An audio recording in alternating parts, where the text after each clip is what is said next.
दोस्तों मोक्षदा एकादशी कब मनाई जाएगी, मोक्षदा एकादशी के उपाय, महत्व, साथ ही साथ पारण का शुभ समय और पारण कब किया जाएगा, ये सब आपको इस वीडियो के माध्यम से बताया जाएगा। आपको इस वीडियो के माध्यम से महा उपाय भी बताया जाएगा, इसलिए वीडियो को पूरा देखिएगा। यदि आप विष्णु भगवान के सच्चे भक्त हैं तो वीडियो को लाइक किए बिना बिल्कुल भी मत जाइएगा। हर साल जो है महा शुक्ल पक्ष और कृष्ण पक्ष में आने वाली एकादशी तिथि पर भगवान विष्णु के नियमित व्रत किया जाता है। इस बार मार्गशीर्ष माह की मोक्षदा एकादशी का व्रत जो है वो बुधवार 11 दिसंबर को मनाया जाएगा। इस तिथि पर आप विशेष पूजा अर्चना द्वारा भगवान विष्णु की कृपा प्राप्त कर सकते हैं। साथ ही साथ धन लक्ष्मी, वैभव लक्ष्मी का आप आशीर्वाद प्राप्त कर सकते हैं। यदि आप धन की समस्या से जूझ रहे हैं तो भी आपको विष्णु भगवान और लक्ष्मी माता की साथ में पूजा अर्चना करनी चाहिए। और लक्ष्मी माता के सामने और विष्णु भगवान के सामने आपको मोक्षदा एकादशी वाले दिन तुलसी की मंजरी जो है लाल कपड़े में बांधकर विष्णु भगवान के मंदिर में जरूर रखनी चाहिए। इसके बाद आप उस जो है तुलसी की मंजरी को जो अपनी लाल कपड़े में बांध कर रखी है उन्हें वहां से उठाकर आपको अपनी तिजोरी या फिर अपने पर्स में रख लेना है। आप देखेंगे कि इन तुलसी की मंजरियों का ऐसा चमत्कार होगा कि आपके पर्स में कभी भी पैसा खत्म नहीं हो सकता है। साथ ही साथ आपके घर की तिजोरी हमेशा पैसों से भरी रहेगी। इसलिए इस छोटे से उपाय को जरूर कीजिएगा। मार्गशीर्ष माह के शुक्ल पक्ष की एकादशी तिथि का प्रारंभ जो हो रहा है वो 11 दिसंबर को रात 2:12 पर होगा। वहीं इस तिथि का समापन भी 11 दिसंबर को मध्य रात्रि 11:39 पर होगा। ऐसे में मोक्षदा एकादशी का व्रत जो है वो बुधवार को ही किया जाएगा। यदि आप इस उपाय को करते हैं तो वो आपको बुधवार को ही करना है। बुधवार को इस उपाय को जरूर कीजिए। माता लक्ष्मी और विष्णु भगवान के समक्ष आपको ये उपाय करना है। यदि आपके घर में भी जो है माता लक्ष्मी और विष्णु भगवान की जो है प्रतिमा नहीं है तो आप किसी मंदिर में भी इस उपाय को कर सकते हैं। सुबह जल्दी उठकर आपको सर्वप्रथम भगवान विष्णु का ध्यान और व्रत का संकल्प लेना है। स्नान आदि से निवृत्त होने के बाद आपको पूजा स्थल की अच्छे से साफ सफाई जरूर कर लेनी चाहिए। पूजा स्थल पर आपको एक चौकी स्थापित कर ले, उस पर आप लाल या फिर पीले कलर का वस्त्र बिछा ले।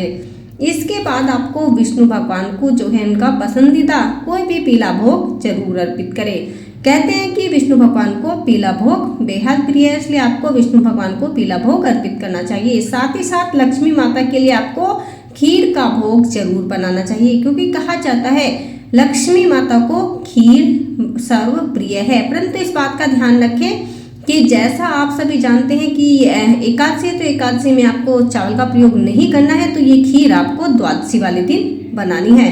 द्वादशी वाले दिन आपको लक्ष्मी माता को खीर का भोग जरूर लगाना है। जो है चौकी स्थापित करने के बाद आपको विष्णु भगवान की तस्वीर या फिर मूर्ति स्थापित करनी चाहिए। विष्णु जी का गंगा जल से अभिषेक करें और देसी घी का आपको दीपक जलाना चाहिए। प्रभु श्री हरि को फूल, माला, गोपी चंदन, मिठाई, तुलसी पत्र अर्पित करना मत भूलिएगा, क्योंकि कहा जाता है बिना तुलसी दल के विष्णु भगवान भोग जो है स्वीकार नहीं करते हैं। इसलिए कभी भी आपको विष्णु भगवान के भोग में ऐसा न हो कि आप तुलसी दल भूल जाएं, आपको तुलसी दल जरूर अर्पित करना चाहिए। विष्णु जी को पंचामृत, मिठाई, खीर आदि का भोग लगा सकते हैं, परंतु जो विष्णु भगवान को आप खीर का भोग लगाएंगे वो चावल की खीर नहीं होनी चाहिए। विष्णु जी के मंत्रों का जाप करें। साथ ही साथ विष्णु भगवान जी की प्रतिमा के सामने आपको देसी घी का दीपक जरूर जलाना है। अगर आप आर्थिक तंगी से जूझ रहे हैं, आपके पास पैसों की कमी है, पैसों की जो है किल्लत से जूझ रहे हैं, आप इस परेशानी से छुटकारा पाना चाहते हैं, तो आपको मोक्षदा एकादशी वाले दिन गाय के कच्चे दूध से जो है तुलसी के ऊपर छिड़काव करना चाहिए, क्योंकि कहा जाता है कि तुलसी के वृक्ष में हमें कुछ भी अर्पित नहीं करना चाहिए, क्योंकि तुलसी माता भी इस दिन व्रत रखती है।